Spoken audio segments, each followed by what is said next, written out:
So after the Job and Career Accelerator event, we are here with one of the facilitators, Javni Joybert. He actually trained on CV writing and facing the interview process, which is actually the last phase to getting you that dream job that you've been looking for.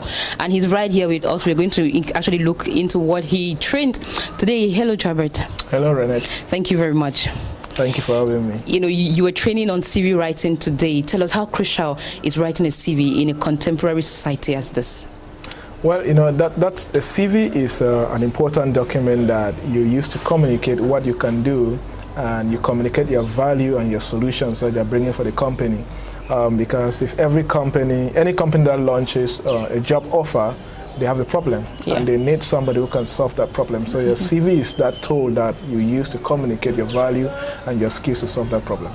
So while you were training, you actually said, because we look at conventional CVs, at the start of the CV or the bottom or the top of the CV, we have curriculum vitae, and you said it is not necessary, that what should be there should be your name.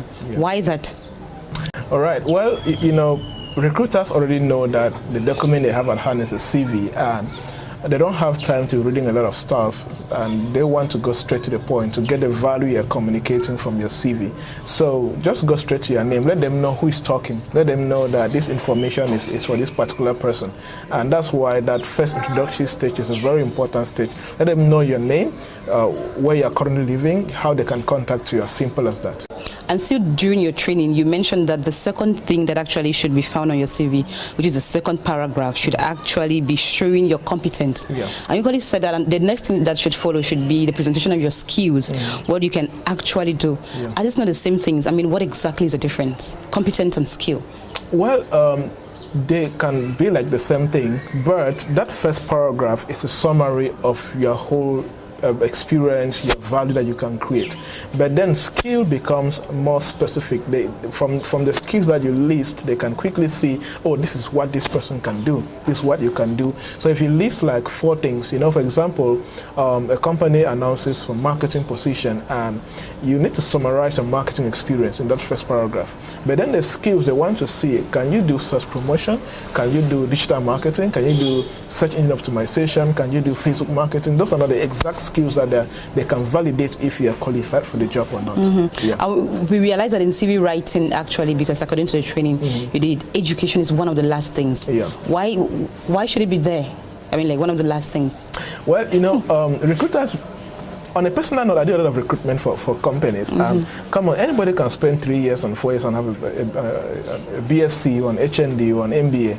But skills, not anybody can have skills. You know, skills takes commitment, it takes hard work, it takes determination, it takes somebody who knows where he or she is going to. So I want to see skills, value, experience before education, because it's very easy now. Just commitment, just stay in school for 4 years and, you know, cram and go pour it and get some certifications. But education is just that, you know, that have you passed, let me say, the literacy rates, you know, of the standard of the field. But the most important thing that recruiters are looking for is what value can you create. And seeing that actually you can have the education but not have the skill. Absolutely. I mean, we have them out there, right? I always say that Cameroon is a hidden job market. There are people who have skills that still get jobs in this country. Of course. Why there are people that have their certifications and they can't get a job for 5 years? So what's the difference? The skill and the value you can create. And another part of the training, you talked about interviews. I mean, what is the top, or what are the top 2 things that you would advise a job seeker to get into an interview hall with? The first thing is attitude. You don't train somebody with attitude. I believe in the philosophy that recruit attitude first, then skill. If I want you to be a marketer, I can train you in 3 months to become a marketer. An accountant, a finance person, in 6 months you can become one. But attitude I cannot train you with. You develop it on your own. You are born with it. It's that inborn thing that you spend your own time, your experiences in life, your environment build that attitude in you. So when in an interview panel, when a failed job seeker enters, I know. Just how you enter, just how you smile, just how you sit, just how you say your first words, you're able to read that attitude of a winning attitude, or an attitude that is slow, you know, it's not committed, no confidence in it. And that's the first thing I look for, attitude. The second thing is value. in every job, in every interview, two candidates will come into your hall, a job seeker and a value carrier. And a value carrier is somebody who is competent, somebody who knows, carries the skills, and who knows the role that he or she is coming to apply for.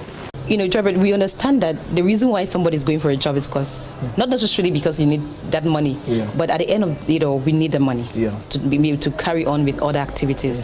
In an interview hall, is it okay to talk about wages, especially if the employers do not mention it? Well, in an interview session, first of all, job seekers should know that before an employer announces a job position, they already know how much they're willing to pay. Okay. Right? They already know. And there's this question they always like to ask, how much do you think we can pay you? That question actually does not determine whether they take you or not. They just want to see your confidence. They want to see, are you a diplomat? Can you negotiate stuff? You see, and can you value your worth? You know, some people go and say, oh, let me say it on the small, so that they will not think that I'm not materialistic. Yeah, I'm not materialistic. Well, you see, but that's why I always advise job seekers. Here's how you can win them. If they announce for a marketing manager position, go online and research what's the annual salary rate for marketing managers around the world, according to industry standard. When they say, because the recruiters know, so when they say, how much do you think we can pay you? Say 250K. Because they're saying that you're not guessing. Of course. They're saying based on industry standards. And secondly, they'll say, oh, she has confidence to negotiate. She has confidence to say something, right? Instead, some people just say, oh, I don't know, give me anything I want. That's right? bad. It's too bad. Which means they can still put you in a volunteer position. And you can't say anything. So, and sometimes, if they don't say anything, which some skip it intentionally, because interview is psychological. Yes, be bold enough to ask. Okay. Because there's something called the ask, right?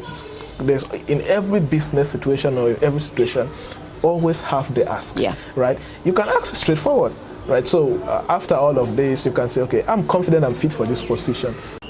Thank you so much, Gerbert. I mean, this is so insightful, and we understand that we cannot exhaust everything in this short interview. And so we encourage you to go to his website, www.javniergerbert.com. There you can actually consult his services, and he will hold your hand through the process. Thank you so much for your kind attention. Thank you for having me. So that's how we saw it. Thank you very much for watching.